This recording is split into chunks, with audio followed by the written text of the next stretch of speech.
Bismillahirrahmanirrahim. Assalamualaikum warahmatullahi wabarakatuh. Innal hamdalillah nahmaduhu wa nasta'inuhu wa nastaghfiruh wa na'udzu billahi min shururi anfusina wa min sayyiati a'malina. May yahdihillahu fala mudhillalah wa may yudlil fala hadiyalah. Asyhadu an la ilaha illallah wahdahu la syarikalah wa asyhadu anna Muhammadan abduhu wa rasuluh la nabiyya wa la rasula ba'da. Amma ba'du. Bapak Ibu dan saudara sekalian, jamaah salat zuhur rahimakumullah. Mari kita ajak bersyukur kepada Allah Subhanahu wa taala. Sungguh satu nikmat yang agung. Hari ini Allah berikan nikmat iman Islam. Allah berikan nikmat sehat ya, jasmani kita, rohani kita, jiwa kalbu kita, sehingga kita mampu untuk melaksanakan ketaatan kita berupa ibadah salat zuhur berjamaah lagi itu. Jadi satu nikmat. Jadi salat zuhur bisa berjamaah, itu satu kenikmatan. Dan dengan bersyukur itu pula kita bisa diberikan kesempatan lagi nanti di waktu-waktu berikutnya. Para jamaah rahimakumullah, untuk kita juga mohon kepada Allah, mudah-mudahan kita dipertemukan di bulan Ramadan yang tinggal beberapa hari lagi ya, dan tentu di sana kita sudah banyak mengetahui ya, isinya, kegiatannya ya.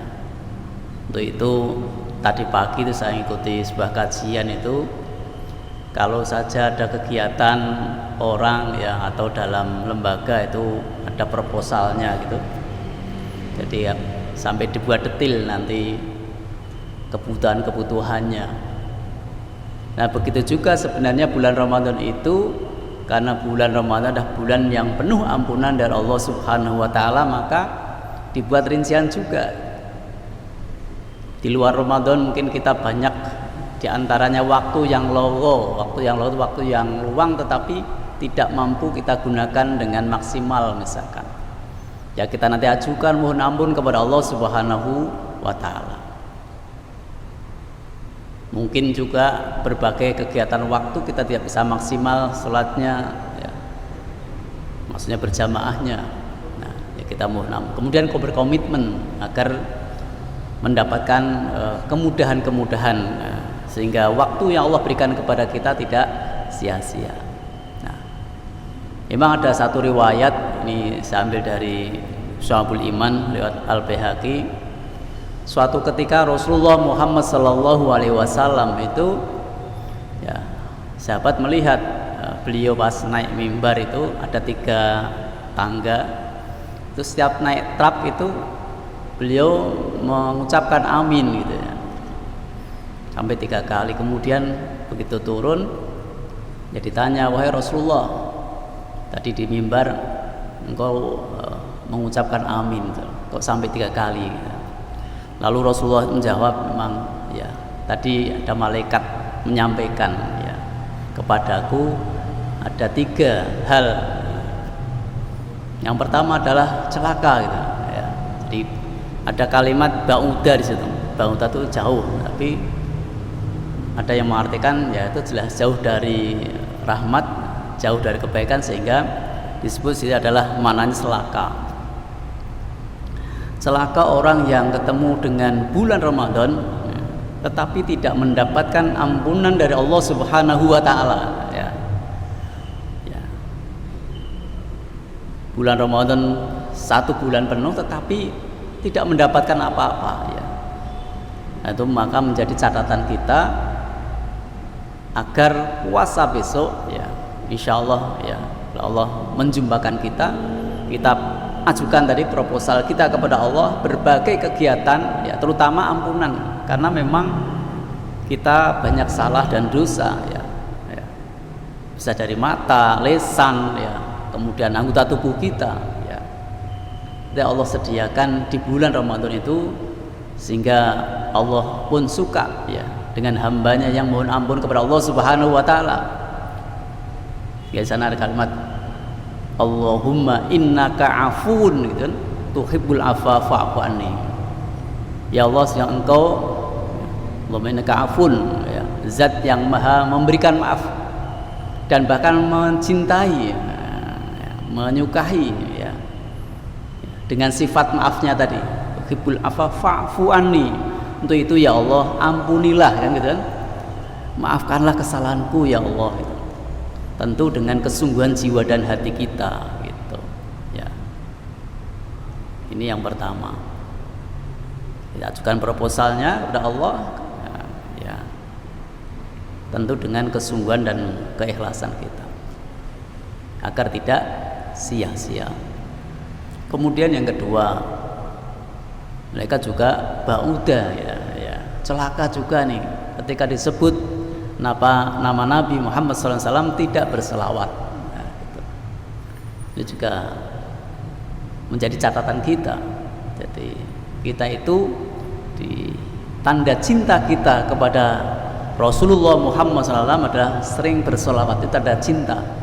Sampai-sampai Allah pun juga memberikan ya di dalam firman-Nya itu, innallaha wa malaikatahu yusholluna 'alan nabi ya ayyuhalladzina amanu shollu 'alaihi wa sallimu tasliman. Bahkan ini sering dibaca di dalam khutbah Jumat. Sehingga Allah itu dan Rasulnya berselawat ya. Allah memberikan rahmat kepada Nabi ya. Malaikat juga bukti cintanya ya, senangnya ya, kepada baginda Rasulullah, sehingga sampai ya ayyuhalladzina amanu shollu, orang iman berselawatlah. Buktinya apa? Ketika disebut nama beliau maka kita Allahumma sholli alaihi. Nah, itu.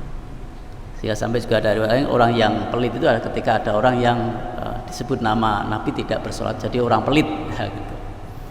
Itu ya, mari kita usahakan harian kita Bapak Ibu sekalian untuk bersolawat kepada Nabi. Bahkan tadi ketika ada orang nyebut, mungkin ada ustadz, ada pak guru, ada pak kiai yang nyebut Allahumma sholli ala Muhammad, misalkan kita teruskan Allahumma sholli alaihi, disebut jawaban. Jadi jawabannya begitu ya, supaya kita tidak termasuk ya celaka tadi ya, jauh dari rahmat Allah itu ya. Kemudian yang ketiga ya, juga Nabi kok juga mengaminkan juga. Jadi amin kan bisa jadi sepakat gitu, ya. Dengan apa pernyataan malaikat Jibril itu ya. Ada orang tua, mungkin salah satunya masih hidup gitu, tapi tidak menjadikannya dia masuk surga gitu, ya. Ya. Apa akibatnya adalah ada orang yang durhaka kepada orang tuanya ya. Durhaka itu apa saja ciri-cirinya? Bisa jadi itu berkata kasar juga bisa, kemudian tidak merawat ya, ya dibiarkan begitu saja ya. Membentak, nah itu juga itulah salah satu sifat ya, atau indikator anak durhaka. Sehingga kita punya orang tua kemudian tidak bisa menjadikan diri kita itu masuk surga, padahal dalam satu riwayat itu orang tua adalah pintu masuknya surga, bahkan di tengah itu disediakan betul pintu surga itu bagi anak yang soleh gitu, yang berbuat baik kepada orang tuanya. Dulu pernah ada cerita bahwa cerita zaman sahabat itu, zaman Nabi ya. Tetapi karena masih mendapatkan hidayah dari Allah, pertolongan dari Allah, selamat sahabat ini. Jadi suatu ketika, namanya sahabat Alqomah, mungkin pernah dengar itu. Sahabat Alqomah ini adalah dia ahli ibadah, ahli puasa, bahkan ahli bersedekah dalam riwayat itu.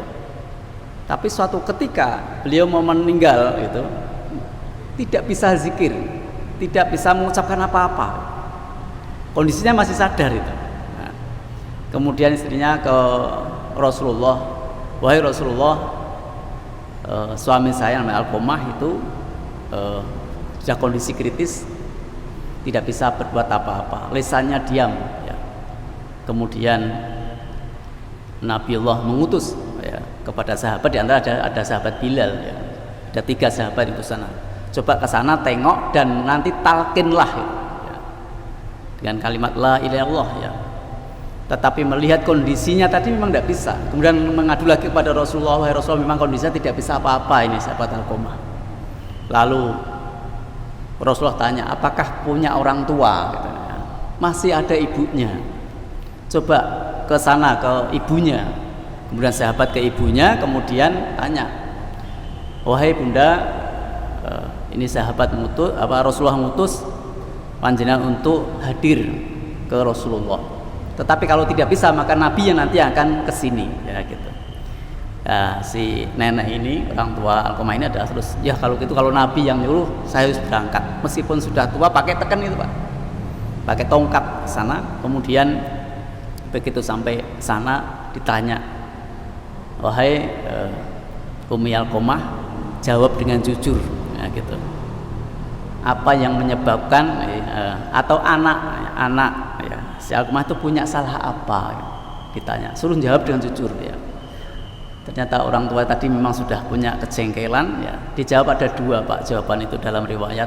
Satu, dia itu takut sama istrinya ya. Yang kedua, durhaka kepada aku gitu.